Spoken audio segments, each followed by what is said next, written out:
светот му се откри Света Троица, зашто гласот на родителот сведочеше за тебе, именувајќи те возлюбен си, и Духот во вид на гула ја потврдуваше вистинитоста на неговите зборови.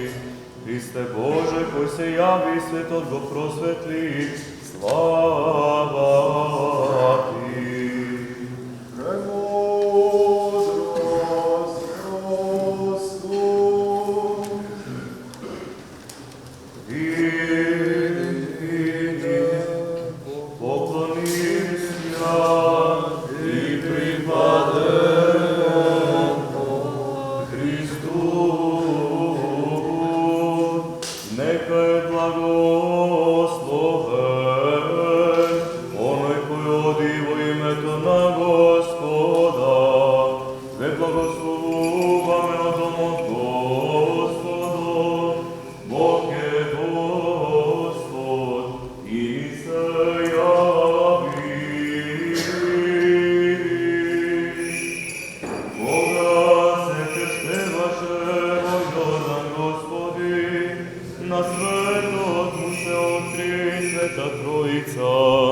Зашто гласот на родителот сведочеше за тебе, именувајќи те возлюбен си, и Духот во вид на гула ја потврдуваше вистинитоста на неговите зборови. Христе Боже, кој се јави и светот го просветли, слава Ти. Слава Отцу и Сину и Святому Духу, и ниње и присно и во веки вековати. Господи, Тебе си се јави на вселената, и Твојата светлина се покажа во нас, кои разумно Ти теме, Ти си дошол и си се јавил, светлино непристапна.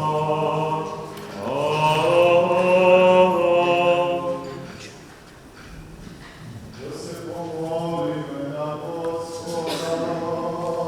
Господи, помилуј. Призри с небесе Боже и виж, и посети виноград се и утверди, Его жена сади десница Твоја. О Христа, Христе, Господи, Господи, погледни од небесата и види, посети го лозе Твој, утврди го, што го насади Твојата десница.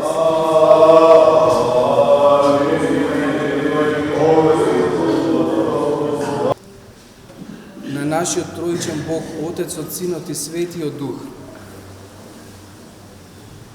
Меѓутоа, каде се појавил Бог првично?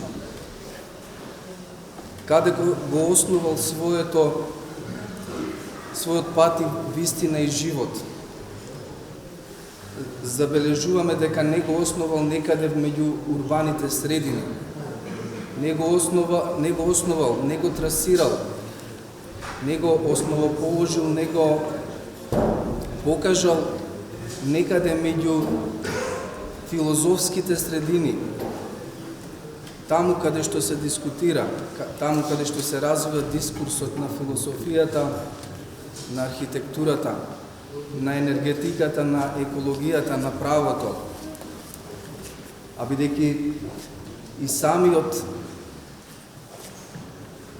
е омнипотентен, седржител, кој во себе се исполнува и е насекаде. Он самиот дошол да ја исполни целата правда.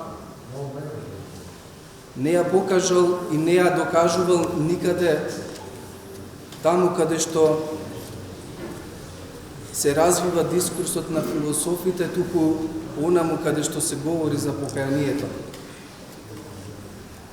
Ако е првично основоположникот на се што постои, првиот збор го кажал покаяние, што би можело друго понатаму да биде неговата наука, што би можело ние друго да прифатиме освен покаянието. Славејќи го денешниот празник, чувството на секој од нас православен е дека и верата наша е дека Бог се јавил во Троица, Отецот, Синот и Светиот Дух. Синот посведочил, Духот посведочил, Синот се појавил, а Бог Отецот изговорил со својот глас: "Ово е мојот возлюбен син, него послушајте го."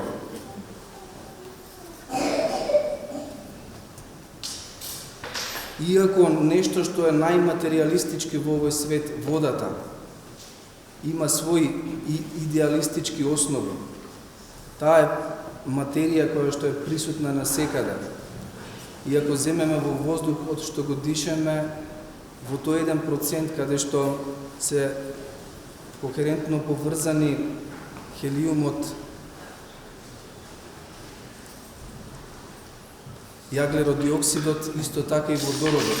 И ако земеме едно парче грудка земја, и таму најсодржана е водата. Ништо словесно и ништо безсловесно не може да постои без водата. И токму затоа Господ наш Исус Христос, како што се вели во тропарите на излегувањето од Јордан, ја освети природата на водите. Зошто? Затоа што жртвата негова да ја освети, да ја покаже последицата од доброто на неговата жртва, токму во водата. Ако првиот свет бил уништен од водата, еве сега, како основа ни се појавува онаа вода која што ќе биде преку светата тајна на крштенијето спасителна. Рековме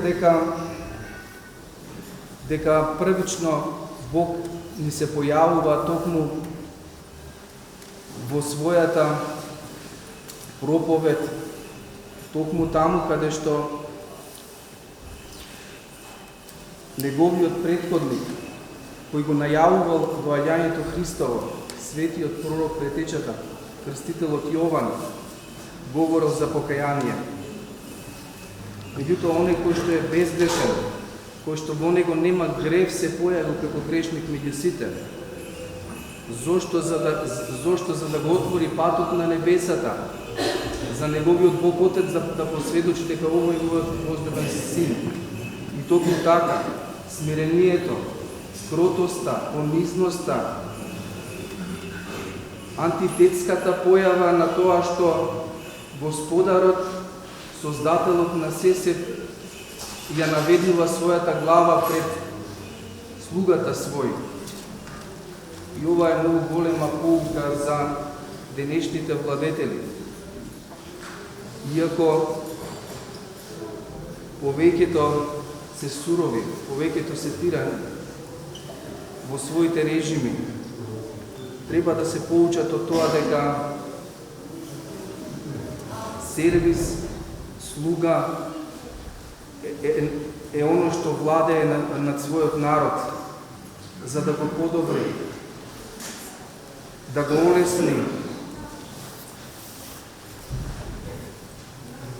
животот на секој што е под неговата власт.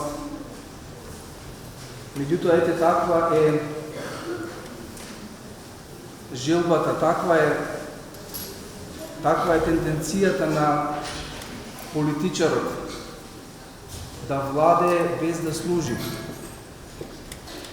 да владее утилитаристички, да ги исцрпува, да го ослабува духот, за да може да го владее народот. А напротив, примерот, образецот на нашиот образ, по кој што сме создадени, по Христовиот образ, небесата му се отвори токму на начин покажувајќи ја својата смиреност, каде што слугата го наведнува својот врат пред својот Господар.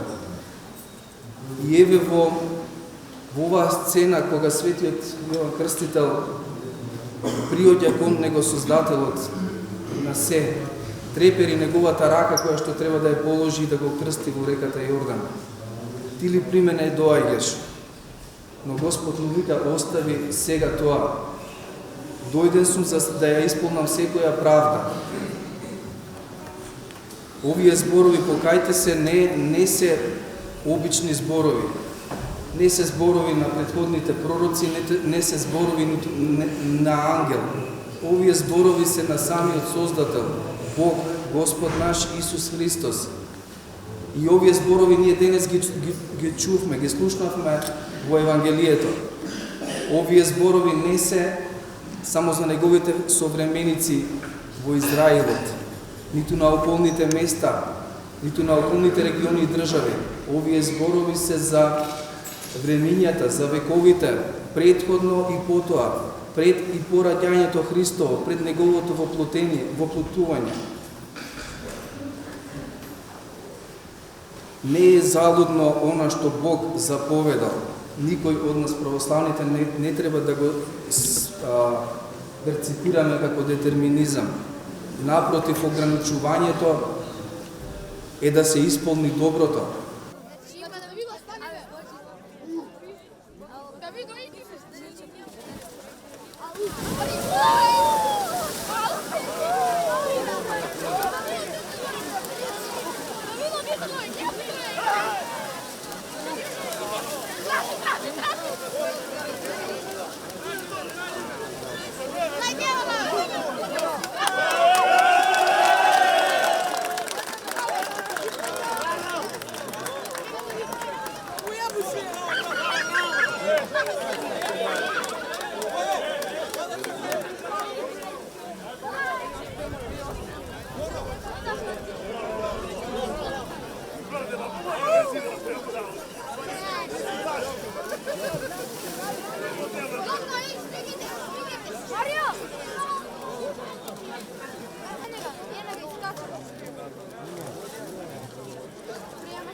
Јас сум Борислав Кузмановски, пред се трет пат ми е што рипам и трет пат по прв пат го фаќам крстот. Посакувам на сите здравје, среќа на овој празник, Богојавление Водици, сите да се живи и здрави пред се, тоа. Колку години имаш? 23 години. Со што се занимаваш? Вработен сум во АРМ. Сите да се живи и здрави и нека се пријавуваат да се продолжи пред се традицијата, адетот пред се за здравје се фрлам по крстот, така да не се надевам дека ќе го фатам крстот, али на сите пак ќе кажам им посакувам здравје и среќа.